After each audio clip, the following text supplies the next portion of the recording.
KSRTC ಮತ್ತು BMTC, ITI, HAL, HMT, Escorts, Prakash road lines, garments, dairy ಕಾರ್ಮಿಕರು ಸೇರಿದಂತೆ ಸುಮಾರು 125ಕ್ಕೂ ಹೆಚ್ಚು ಕಂಪನಿಗಳು ರಾಷ್ಟ್ರೀಯ ಸಂಘರ್ಷ ಸಮಿತಿ ಕೈ ಜೋಡಿಸಿ ಬೆಂಬಲ ಸೂಚಿಸಿದ್ದು, ನೌಕರರ ಪಿಂಚಣಿ ಯೋಜನೆ 95ರ ಅಡಿಯಲ್ಲಿ ಸುಮಾರು 80 ಲಕ್ಷ ನಿವೃತ್ತ ನೌಕರರ ಹೆಚ್ಚುವರಿ ಪಿಂಚಣಿಯಾಗಿ ರಾಷ್ಟ್ರೀಯ ಸಂಘರ್ಷ ಸಮಿತಿ ವತಿಯಿಂದ ಅನೇಕ ಸಾಮಾಜಿಕ ಕಾರ್ಯಕ್ರಮಗಳ ಆಯೋಜನೆ ಮಾಡಲಾಗುತ್ತದೆ. ರಾಷ್ಟ್ರೀಯ ಸಂಘರ್ಷ ಸಮಿತಿ ರಾಜ್ಯ ಜಂಟಿ ಕಾರ್ಯದರ್ಶಿ ಮೇಲೂರು ಅಮರ್ ತಿಳಿಸಿದ್ದಾರೆ. ತಾಲೂಕಿನ ಪೆರೆಸಂದ್ರ ಪಟ್ಟಣದ ಸರ್ಕಾರಿ ಸಾರ್ವಜನಿಕರ ಆಸ್ಪತ್ರೆ ಆವರಣದಲ್ಲಿ ಎನ್ಎಸಿ ಕೇಂದ್ರ ಸಮಿತಿ ಮತ್ತು ಚಿಕ್ಕಬಳ್ಳಾಪುರ ಜಿಲ್ಲಾ ಘಟಕ ವತಿಯಿಂದ ಸಂಸ್ಥಾಪನಾ ದಿನಾಚರಣೆ ಅಂಗವಾಗಿ ರೋಗಿಗಳಿಗೆ ಹಣ್ಣು ಹಂಪಲು ವಿತರಣೆ ಮಾಡುವ ಮೂಲಕ ಕಾರ್ಯಕ್ರಮ ಆಚರಣೆ ಮಾಡಲಾಗುತ್ತಿದೆ. ರಾಷ್ಟ್ರೀಯ ಸಂಘರ್ಷ ಸಮಿತಿಯಲ್ಲಿ ನಾವು ಭಾರತ ದೇಶದಾದ್ಯಂತ ಸುಮಾರು 80 ಲಕ್ಷ ಜನರ ರಿಟೈರ್ಡ್ ಎಂಪ್ಲಾಯೀಸ್ ಇದ್ದೇವೆ. ನಮ್ಮ ಒಂದು ಸಣ್ಣ ಬೇಡಿಕೆ 7,500 ಪೆನ್ಷನ್ ಮತ್ತು ನಮ್ಮ ಆರೋಗ್ಯ ಸೌಲಭ್ಯಗಳು ಒದಗಿಸಿಕೊಡಬೇಕು.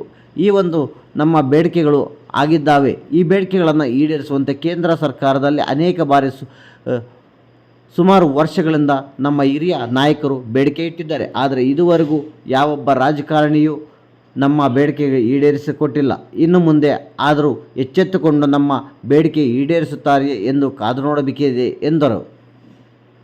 ಈ ಸಂದರ್ಭದಲ್ಲಿ ಆಡಳಿತ ವೈದ್ಯಾಧಿಕಾರಿ ಡಾಕ್ಟರ್ ರಾಗಿಣಿ, ರಾಷ್ಟ್ರೀಯ ಸಂಘರ್ಷ ಸಮಿತಿ ಜಿಲ್ಲಾಧ್ಯಕ್ಷ disco Srinivas, coordinator J N Krishnareddy, ಗೌರವಾಧ್ಯಕ್ಷ ಶಾಂತಕುಮಾರ್, ಖಜಾಂಚಿ ಟಿಎಸ್ ನಾಗರಾಜು, ಪ್ರಧಾನ ಕಾರ್ಯದರ್ಶಿ ಜಿಎಸ್ ಶ್ರೀನಿವಾಸ್ ಸೇರಿದಂತೆ ಮತ್ತಿತರರು ಉಪಸ್ಥಿತರಿದ್ದರು. ರಾಷ್ಟ್ರೀಯ ಸಂಘರ್ಷ ಸಮಿತಿಯ ಸಂಸ್ಥಾಪನಾ ದಿನಾಚರಣೆ ಇದು ನಮಗೆ ರಾಷ್ಟ್ರೀಯ ಮುಖ್ಯ ಅಶೋಕ್ ರಾವತ್ಜಿ ಹಾಗೂ ರಾಷ್ಟ್ರೀಯ ಮುಖ್ಯ ಸಂಯೋಜಕರಾದ ನರಸಿಂಹ ಅಪ್ಪಾಜಿಯವರು, ಹಾಗೆಯೇ GSM ಸ್ವಾಮಿ ಜಿಲ್ಲಾಧ್ಯಕ್ಷ. ಸರ್, ಕಾರ್ಯಕ್ರಮ ಉದ್ದೇಶ ಹೇಳಿ ಸರ್.